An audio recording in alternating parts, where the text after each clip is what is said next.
Alright guys, Sal again here, and a bit of a different video for everyone today. I'm just going to explain and go over a few things that I think can be done to improve Fire Fist, because the deck has always asked for a large selling point and it doesn't really do as much as it can do. Well, I mean, it does a lot, but it's really susceptible to disruption, hand traps, and I was watching a video the other day on things like starters and extenders and things like that, and the best way to make this deck function is you kind of have to take away as much of the things that can help you stop your opponent, because the deck wants to go first most of the time, and you want to rely on your side deck more than anything, because if you go first and all you do is open disruption, then you're not going to be able to make any of your plays at all. So I've chosen a different build of Fire Fist, taking in a few cards that have actually helped me make plays a lot more easily, and I just wanted to sort of show off some test hands and, you know, explain, you know, why I don't think these cards are very relevant. So I've taken out hand traps, because if you're going first, then you want your plays to go through, and I've left Called by the Grave in, but at the moment in time it's not exactly necessary, because your biggest enemy in this deck is Nibiru, because you can summon the ritual monster first and negate it, but at the end of the day, if you don't have access to that ritual monster and you're comboing off and someone drops a meteor on your head, then you've lost, you know. That's basically it. Now, I've left Called by the Grave in because Eagle is the card you want to resolve most of the time, and you want its effects to be live. It's not the end of the world if it gets shut off, but it can really slow you down. So that's just something to worry about. The deck doesn't really get hurt by Ash because you're setting from deck most of the time. Again, it doesn't really get hurt by Bell, mainly because the majority of the graveyard effects are just as a manners to bring more things onto the field. But I've teched in an engine which has proved to be a really good starter for the deck, and that's 3 copies of Zodiac Barrage and 2 copies of Zodiac Thoroughblade, if I can find the other one. Yeah. So the reason why this is so good is because you can potentially go into Eagle without using your normal summon, and this is really important. So what you can do, so say we've got everything, so say we've only got Barrage and Tenki in hand.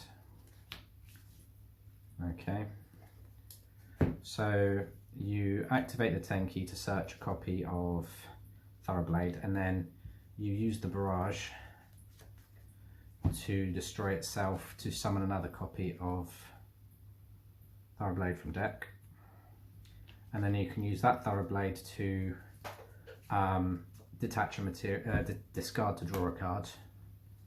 And then what you do is you'd go into Zodiac Chakanine here.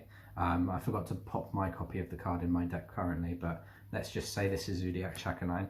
Then you'll detach a material from the Chakanine to bring back the Thoroughblade you just discarded, and then use them both to go into your copy of Eagle without using up your normal summon. So that's just something you can consider when playing this deck going forward.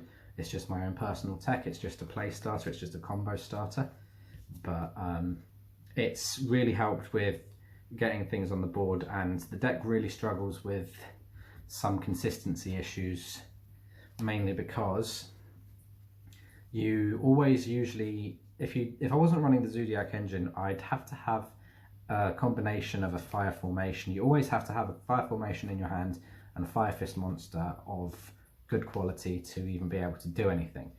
But with the Zodiac cards, this is able to circumvent that somewhat, and make it easier for you to go into your Link 2 and extend your plays from there. Let's have a look at some opening hands and see what we can do. So we shuffle the deck and cut it.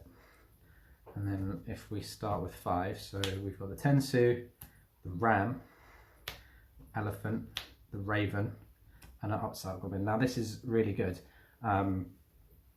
because you've got the tensu in hand, which gets you the additional normal summon, and then you've also got the elephant, and say the upstart goblin nets us a copy of Tenki. So there we have an amazing combo, because you can just summon the elephant, send the summon the elephant, send the tensu to special summon the raven. Then you can activate the Tenki to get any level 4 or lower beast warrior from your deck. You'll probably want the dragon.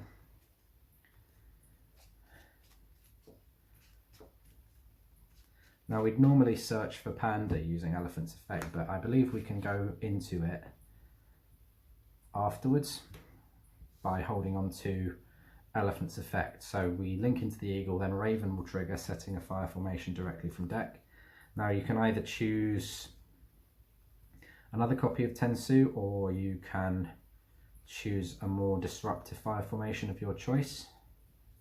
So the fire formation I might choose is Dome, and set it because that card can also revive from the graveyard. Another interesting thing to take into consideration is that Dome and Ingen, the 2 new continuous spells, actually float when destroyed. So if you destroy them with Zodiac Barrage, you can trigger their effects engraved because they're sent face up from the field to the graveyard. So that's another reason why I really like playing Zodiac Barrage. Okay, and then we'd use the Eagle effect to return the Tensu from deck to hand, from grave to hand, sorry. And then we'll send a copy of Rooster from deck to grave using Eagle's effect. And then we'll activate the Tensu because we still have an additional normal summon, as we didn't use it with Elephant. We only used Elephant special summon effect. So we can summon the dragon from hand and then use Eagle to not have to pay cost. Use Eagle's effect to bring back the Rooster. The Rooster will then add a copy of the ritual monster from deck to hand, or panda, whichever you so feel is applicable. I'd say if you add the panda, you'll need to be able to have the ritual first, I think, so that's just something you'll need to consider, but let's go for the panda anyway. And then you can use Rooster's other effect and not pay cost for that, and set a copy of Ingen from deck, and then use the Ingen to fuse your dead ones off in hand for your fusion monster. Now 2 things will happen here. Dragon will set a fire formation from deck, and panda will trigger in hand. So you'll want to get your counter trap here, Sinto, and set it face down.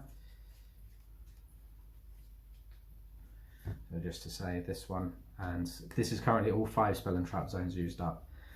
But the panda will come out, and then the panda will bring back a copy of Elephant from grave. Or alternatively,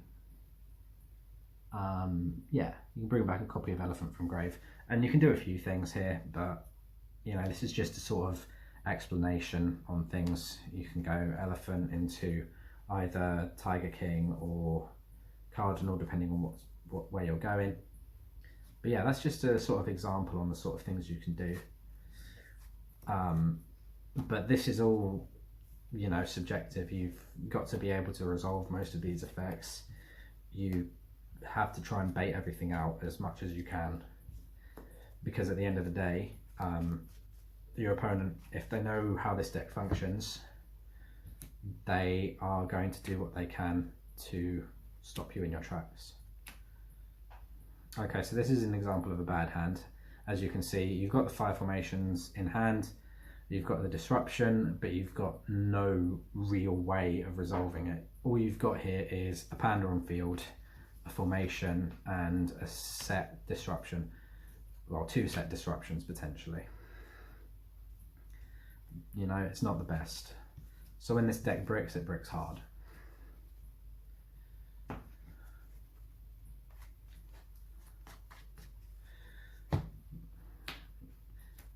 Now, going second is where you want to side cards in, because this way you're going to be able to sort things out in accordance to who you're playing against. The deck wants to go first most of the time, but you have to have things that can net you some form of advantage. You have to see your fire formations, and that's where the deck falls on its face.